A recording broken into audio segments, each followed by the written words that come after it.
So I wanted to share about my mom and the cigarette burn because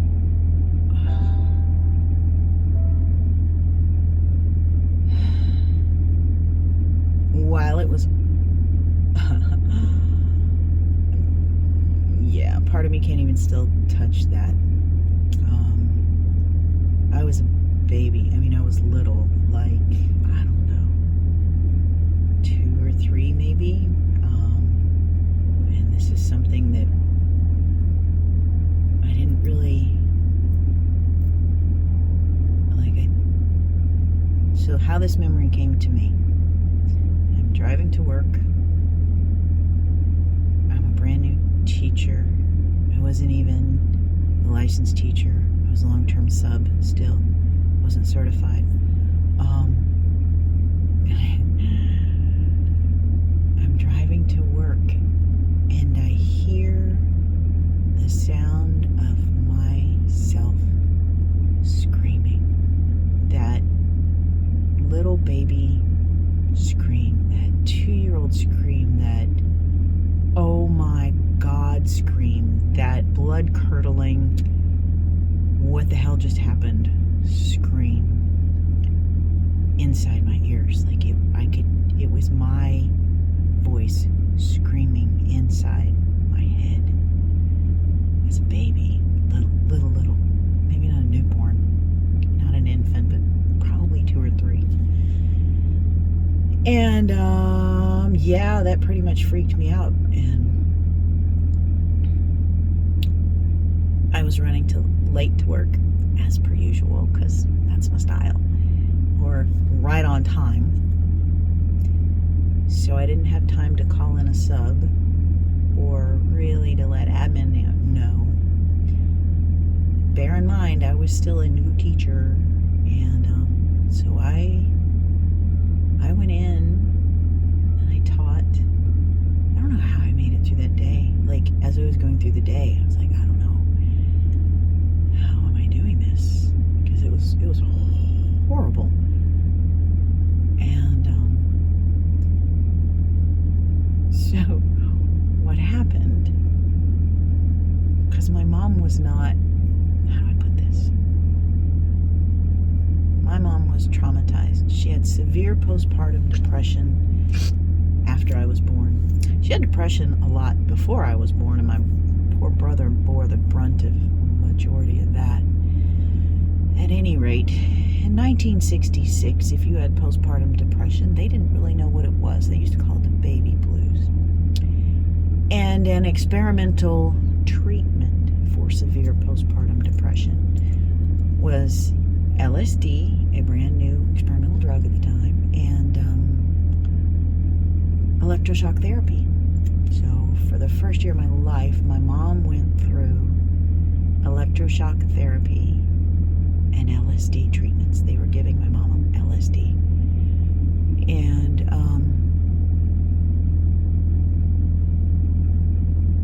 LSD stays in your system. It stays in your spinal cord for years afterwards.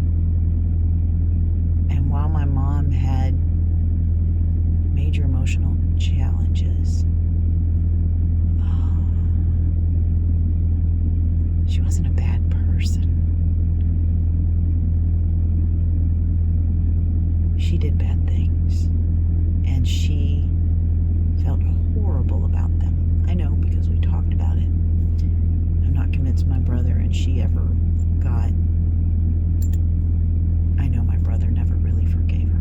Pretty sure my brother never really forgave her. He also was 6 at the time, so he has a 6-year-old's experience of that, but also the depression. Anyway, that's him anyway, and them. And it was a bad dynamic before I was born, and then the postpartum that she went through after I was born, and then the fun treatments after I was born that she underwent did their relationship no good at any rate. So I'm just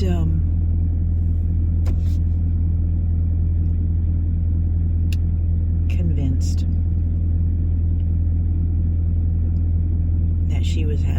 LSD trip when she did that. Because the woman that I grew up with would never have done that. Hell. when I was like 10, maybe 11 or 12, anyway.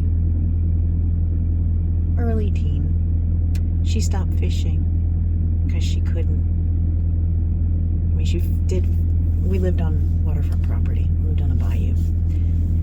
She couldn't kill a fish anymore.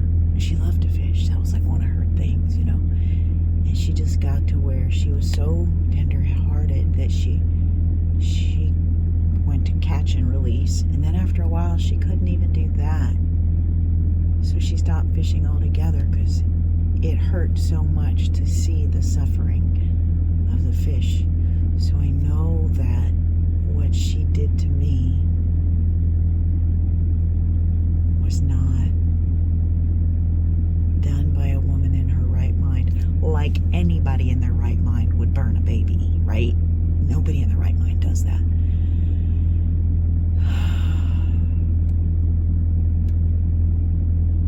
So I forgive her, but I don't exactly really feel like I have anything to forgive. Because it wasn't her that did it. It was the drugs.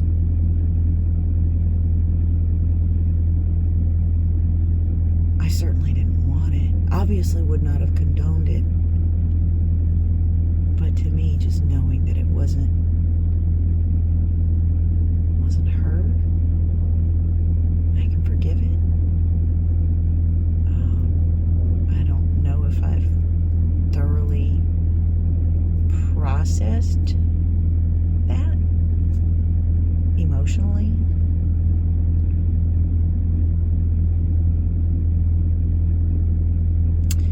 Mentally, I certainly have. Mentally, I've let her.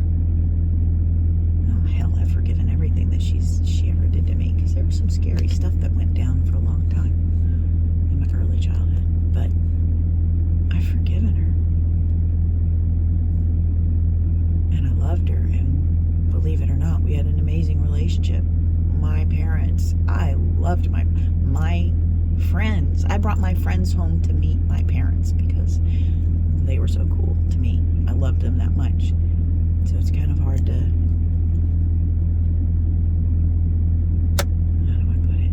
It's hard to juxtapose those two experiences of having an amazing relationship with my parents, my mom, knowing that awful things happened, but I still loved them and appreciated them and interacted with them like they were my friends. And maybe that's,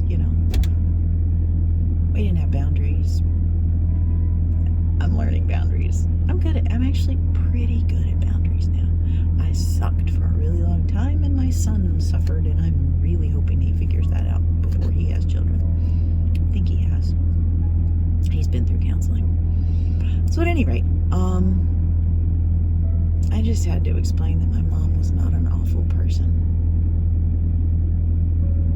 She really wasn't. God, she was so wounded.